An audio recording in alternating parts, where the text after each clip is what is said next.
Мына кілтке тағатын салпыншақтарға қараңызшы. Көздің жауын алады, солай ма? Әзілдеп тұрсыз ба? Мен сізге робот бөлшектерін әкелуді тапсырған. Байқауымша көліктен дәл оған сияқты. Енді қайтуым керек еді, Ақни ханым. Тобыттар келіп қалып, қолымда қаруым болғанда олардың сатайын берер едім. Ең болмаса, ананы берсеңіз.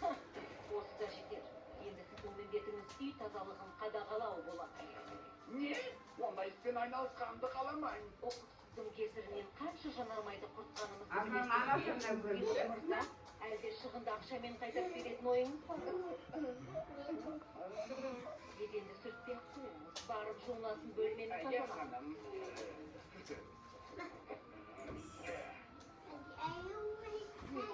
Жасап жатқан прототипін дайын роботтарымның жасағы